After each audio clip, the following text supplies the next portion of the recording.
Hello everybody and welcome to Notorious Yu-Gi-Oh! I'm Notorious Cly and this is a King of Games Tenyi deck profile. That's right everybody, I made it. I'm sorry you didn't get to participate in the journey. I did not record any live duels. The call of Tenyi, the call to duel was too tempting and too strong, and I ended up finishing it off stream during my lunch break at work. Let's not waste any more time, let's just jump right into the deck profile. The deck list you see on screen right now is the deck list that got me there, and some of you may notice that it's the same deck list from my previous video, the one with replays.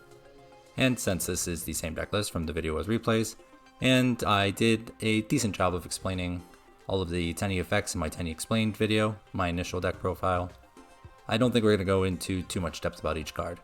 We're just going to talk about general thoughts and ideas, keep this light, keep this simple, and just celebrate the milestone. So let's go through the card by card, and then we'll talk about Tenyi. 3 Ashuna, 3 Vishuddha, 3 Adhara, 1 Mapura, 1 Chitana, 2 Book of Moon, 1 Flawless Perfection of the Tenyi, 2 Vessel for the Dragon Cycle, 2 Heavenly Dragon Circle, 2 Compulsory Evacuation Device. That rounds out our 20 card main deck.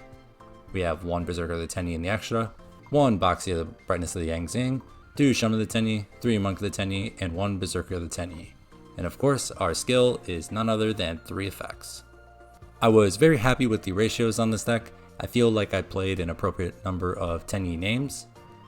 The only name I wish I may have had more of would be Chitana, and that would only be at 2 copies. Chitana always felt really good to open when you were going first, because it added an extra layer of protection to your end board. Mapura is another welcome form of protection to your end board, but since it's only for targeted effects, it's a little more niche in scope. When you think about a lot of the target effects that your opponent could have active and ready on their turn, it's stuff like Book of Moon and stuff like Forbidden Chalice, and Berserker of the Tenyi doesn't care about either of those, since it's a link monster and a non-effect monster. Putting the Chitana in the graveyard helps insulate your board against things like Dark Hole, or from your opponent getting a bigger monster or even a equal-sized monster and crashing into your Berserker of the Tenyi. 3 Ashuna and 3 Vishuddha feel very optimal to me. They're so important for the deck. Ashuna is your best playmaker. Being able to get on the board, make Monk, and then from the graveyard banish itself to bring any other Tenyi name out from your deck is so powerful. It allows you to get the perfect piece in place so you can match your hand up perfectly for optimal plays, optimal combos. 3 Vishuddha also feels very good and very optimal. You could probably get by with less, but you're not going to have as fun of a time, because Vishuddha is such a good board breaking tool. Leading with Vishuddha prompts your opponent to interact with you right there and then, before you have even committed a ton of resources or even your normal summon, or else you're going to link it off for Monk, and then bounce one of their key pieces of interaction. If your opponent is disciplined enough to let the Vishuddha go to the graveyard, and then try to remove your Monk, well guess what, you still have 4 cards left in hand, and if they're a Tenyi, any one of those Tenyis become another Monk, meaning Vishuddha is back online and their board is once again threatened. Additionally, Ashuna and Vishuddha are both level 7s that are relatively easy to special summon, or relatively easy to get on board, and they help make Draco Berserker and Boxio, which are 2 incredible cards. Boxio spinning cards back to your opponent's deck, and Draco Berserker just being a big aggro tool that can punish your opponent for trying to activate monster effects. 3 Adhara was fine. I always appreciated Adhara's ability to get names that I've used back in rotation. It's a great resource tool as well. Being the level 1 tuner obviously makes it super important for our Synchro 8 plays too. We already touched on Mapura and Chitana. Flawless Perfection was great at 1 copy. It's searchable off of Heavenly Dragon Circle if you manage to put Heavenly Dragon Circle in the graveyard and you haven't used the other effect of Circle, the Tribute to Summon effect. You can only use one of the 2 effects per turn. So we're essentially playing 3 copies of Flawless Perfection, and I never really wanted to hard open Flawless Perfection of the Tenyi. I always wanted to find it off of something like Circle. Vessel for the Dragon Cycle, another crazy card. If you wanted to go free to play, and you were going to be hard committed to it and only run 2 copies of Ashuna and 2 copies of Vishuddha, I would highly recommend playing another copy of Vessel, another copy of Circle. Having those are great consistency tools. Circle lets you tribute off any Tenyi to make it another Tenyi. And then Vessel gets to set up your graveyard, and if you manage to make Monk, you get to pull the Tenyi you need out of your deck. Both these cards are so incredible, and so perfect for the archetype. Circle is an incredible board breaking tool too, because if you have Vishuda Circle in hand, you go ahead and special summon Vishuda. Your opponent attempts to interact with Vishuda. You chain Circle, tribute off Vishuda, get another Tenyi that you need in a rotation.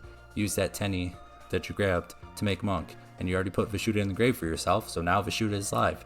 So you're forcing 2 points of your opponent's interaction if they even have 2 points. Love these cards. I love playing Tenyi. One of my favorite things about this deck is that it's so good going second. I never was sad or upset or frustrated when I lost the coin flip, and that is something that is very rare, very uncommon in modern Yu-Gi-Oh! Modern Duel Links. Going second is usually at a significant disadvantage, but I never felt like it. The extra deck is pretty standard stuff, nothing too crazy in there. Adding the second Shaman was perfect. Having the second one was so clutch, so key.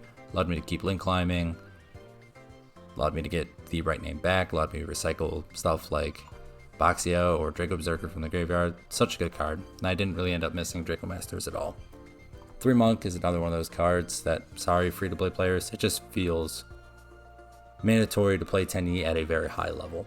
You can probably get by with 2, but there's just some weird hands or weird turns with the way they play out that you just need to make the second Monk during your setup turn. And if you're burning 2 on your first turn, you don't have 1 for follow-up, which is a big problem. That means protecting your board is going to be mission critical. 1 slip up and the duel is pretty much over. So 3 feels pretty essential to me. I can't imagine trying to play the deck with 2. I don't think it would be nearly as much fun because you would have to be a little more conservative with resources, and I think that takes away from your ability to just commit to trying to break a board. And then the 1 Berserker. You only really need the 1 Berserker. You want it for your setup turn, or you want it to just climb into on your board breaking turn after you've chipped away enough of your opponent's board to start clearing stuff out. I think that's enough talking about the deck list. Let's just talk a little bit about the King of Games run. It was the first King of Games run I've done not playing Resonators, and I don't regret that at all. This was one of the most enjoyable King of Games runs I've had. Playing Tenyi is such a delight, it's such a joy. Having the ability to combo off going first and make a respectable board is something I appreciate, and the ability to rip apart your opponent's board going second is something that I wouldn't trade for the world. There's nothing more satisfying than just picking apart everything your opponent worked so hard to build. Tenyi also has a very high potential for you to feel like a genius and outplay in question marks your opponent, because you can bait them into interaction and then use some of your great going second tools like Circle to just say, haha, you thought you were going to book him in my Vishuda and turn off the bounce, but no, here's Circle. I'm going to pull out an Ashuna now, and then I'm going to follow it up with a normal summon of Adhara, and I'm going to make Boxia, and the Boxia is going to spend 2 cards, and then I'm going to use Boxia to tribute itself off, not tribute, destroy itself, bring back, I don't know, let's say the Adhara, turn Adhara into Monk, and then Ashuna's live now because I have a non-effect monster on board, and I'm going to use Ashuna to grab another Tenyi from deck, and then I use the Monk and the other Tenyi to make Shaman, then I pitch a card, and then I bring back something, and I go into a protected Draco Berserker or the Tenyi, and there's nothing you can do to stop me. Tenyi's ability to do that, to provide that to you, is so exhilarating, so fun, something I wouldn't trade for the world. I really love this deck. I really love this archetype. I'm sure none of you can guess by the enthusiasm and joy that I'm talking with right now. The 5 duels that got me into King of Games were also pretty fun and interesting. You'll probably see them on some upcoming replay videos. Again, sorry about the live duels. I just couldn't resist dueling. It was just that much fun. It was one of those things where I go, all right, just one more. And then all of a sudden I'm on a 4-win streak, and I go, okay, I just gotta go. I gotta go, and I gotta see it. So the 5 wins that got me, they were against Fossils, Trickstars. This was Gandor Orchist for Yugi. Bandit Keith was original Orchist, just pure Orchist, and then Kite was Galaxy Eyes, Galaxy Photon. So a good mix of stuff. I did have one failed King Games rank up match. I was at a 4-win streak and then lost the 5th, I believe. It was Win against Resonators, win in the mirror match, I believe was Playmaker there, it was. Win against Odd Eyes, they were using yugioh for a reason. Win against Odd Eyes, then I lost against Hero. They super polyed my board away. It was not very nice of them, but understandable, you know. I think that's it. I think that's all I got to say about the run. Here's another look at the deck list for anybody out there. If you have any questions, please let me know. I'd be more than happy to talk about this deck, this archetype some more. Again, you're going to be seeing some more replays, and I'm considering doing a test hand video with Tenyi, just because Tenyi is very free flowy with the way it can combo. Since any Tenyi becomes Monk, and that turns on all your other Tenyis, you can sequence the pieces in almost any order. And finding the optimal sequencing of things is where I find the real skill of Tenyi to be. I'm not perfect, I'm not the best, I was still making mistakes on my way to King of Games, but hopefully I can take anything that I've learned and pass it on to you, and all of you can nitpick everything I'm doing and tell me what I should be doing, and we can all get better and grow from it. Alright everybody, I think I'm done talking.